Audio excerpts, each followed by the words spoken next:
Our Across the Aisle segment tonight. Yesterday, President Donald Trump held a press conference and he wasn't pulling any punches. He called the mainstream media out for their bias, how they bemoan fake news so long as it isn't fake news from their own networks. Of course, you wouldn't know this if you were watching those mainstream news outlets. Take a look. Can we conclude there'll be no response to these particular provocations? Yeah, I'm not going to tell you anything about what response I do. I don't talk about military response. Are you going to include the Congressional Black Caucus and the Congressional Well, Hispanic I would. Caucus? I tell you what. Do you want to as well set as up the on meeting? CB Do you want to set up the meeting? No. Are they friends of I'm yours? just a reporter. No, set up the meeting. I know some of them, but I'm sure Let's they're go set up right a now. meeting. I would love to meet with the Black Caucus. I think it's great, the Congressional Black Caucus. I certainly didn't win by people listening to you people, that's for sure.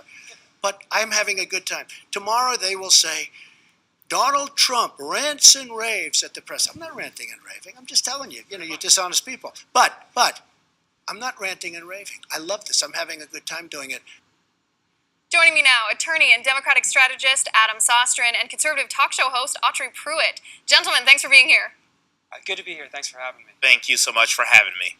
All right, guys, this press conference was quite entertaining, over an hour long. I mean, we practically needed popcorn to watch this whole thing. Autry, let me start with you. President Trump attacking the media in this way. We saw a little highlight reel just a moment ago. This type of attack against the mainstream media, is it warranted?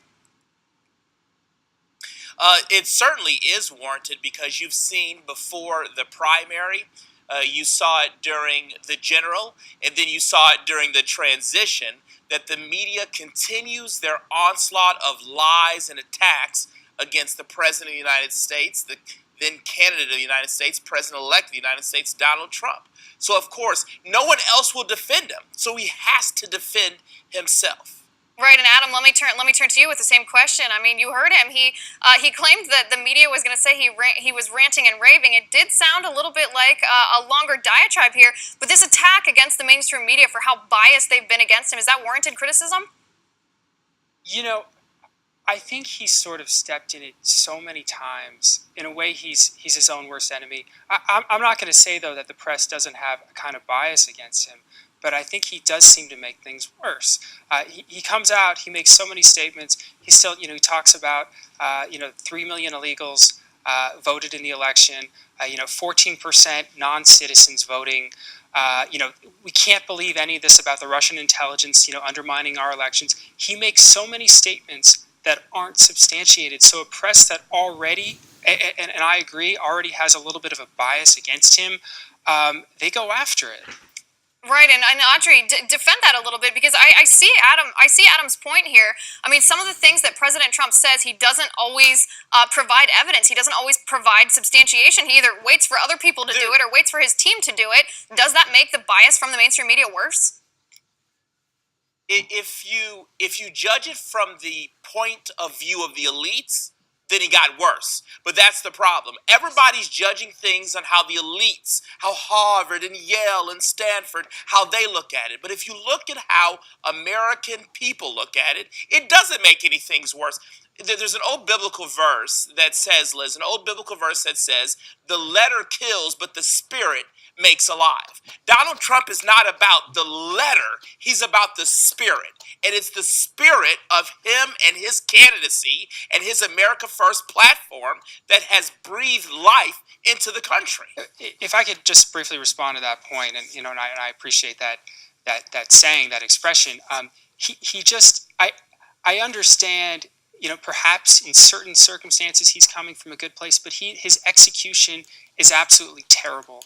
That's why you heard, I think it was Kellyanne Conway that said, pay attention to his heart, what his heart means, not actually what he's saying.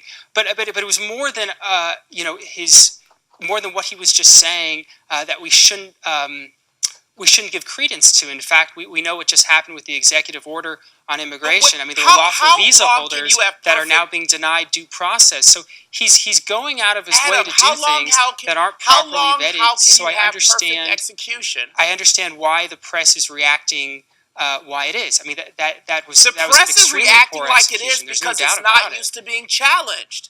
And in fact, they are withdrawing the order to create a new one, so the Court of Appeals even doesn't have to handle it. That's all I mean by execution.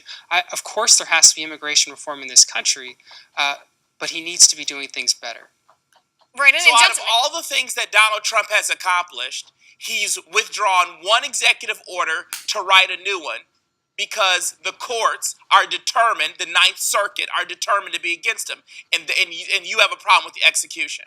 Right, and See, Adam, if I may, let me play the devil's advocate just for a moment here, because I think your example. I don't disagree with your example that the execution of that executive order was not rolled out very smoothly. I mean, I like the executive order, dislike it. I think we can all agree that it wasn't rolled out very smoothly. But I think you might be substantiating the point that the press is focusing so much on his demeanor, so much on what he said, that the number of stories about his tweets or the number of stories about his attitude or the things that he says off the cuff far outweigh the number of stories about what he's actually substantially accomplished. And if you look at what he's substantially accomplished, I mean, I don't think 1 in 10 liberals could actually name 5 things that he's done besides just what the media, stories that the media thinks that he's said to reporters, very fake news. Not very many liberals could actually name the substantial things he's done.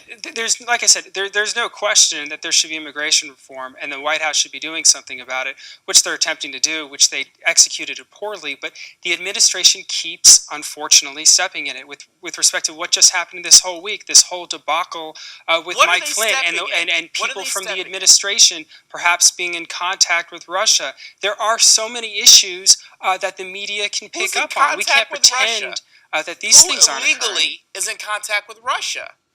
I'm sorry? That's a fair question. We talked about this earlier in the show. We talked about evidence behind these claims, and I think that that's a very fair question that Autry puts forward, and that is, who is illegally in contact with Russia? If this is the case, conservative or not, whether or not I voted for Donald Trump, I would, condemn that.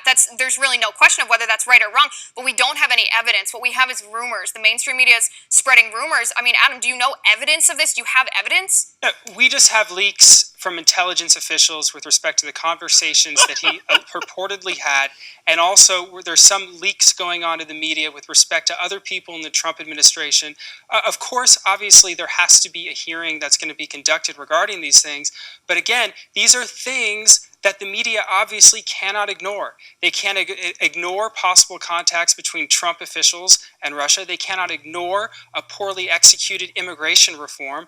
They cannot ignore all kinds of things. That is sort of their job. Yes, we need they a press choose to ignore look towards these things. No, it's not, man. That is the job of the press. Their job is to look at substance. They're doing what the left is always concerned about: aesthetics and image. Just like with race, who's black, who's white, who's gay, who's straight. They're always concerned about image. I want a press concerned about the substance, results being done. Obama had the perfect image ever, but look at the results, man. I think the press hasn't taken, in response to that, I don't think the press has come at him, really hard with respect to him trying to bring jobs over to this country. But when the president of the United States, Donald Trump, makes all these missteps, it is the press's job to cover. It's the press's job to investigate. Theoretically, Adam, I agree with you. Theoretically, the press should not be biased. If the president makes a misstep, if he says something bad, that's fine. That's the job of the press, to hold our public officials accountable. What I don't think is the job of the press is to spread rumors. I don't think that they should be writing stories with unsubstantiated claims, such as that the Donald Trump administration or his campaign had improper communications with Russia. We have no evidence of that besides some anonymous source somewhere that we don't know anything about their credibility making that claim. For all we know, that could be a public relations firm trying to smear a rumor against him. We don't have evidence. Gentlemen. Speaking of no evidence, what about Bowling Green? This goes on and on. Right, and that's a conversation for a different day. Perhaps that is. I mean, there's no mistake there. Kellyanne Conway made a mistake. Autry, quickly, last word here. She admitted it. Listen, there you go. The bottom line is that the press, CNN, etc., they are all about lying to get their person in the White House. They want to impeach Donald Trump. They want him out of the White House. They want elite control of the education system, the university system, of Capitol Hill, the House, and the Senate. Everybody wants a president that works for America. That's what they're unhappy about. No matter what. All right, even if it's the press. All right, gentlemen, that's all the time we have for today. Thanks so much for being here. Thank you.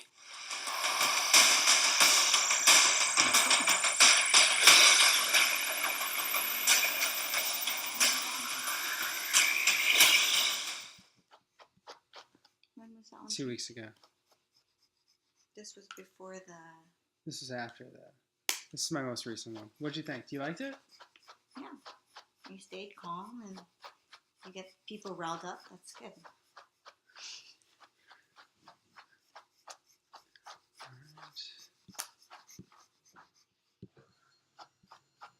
feel like you need to, like, in person you don't look so, like, washed out, but on camera you look washed out. What do you mean washed out? Like, washed out a little bit. What does that mean? And then you gotta, like, I need to, like, put a little bronzer on here. I look white? Yeah, but washed out white. You know, you can be white.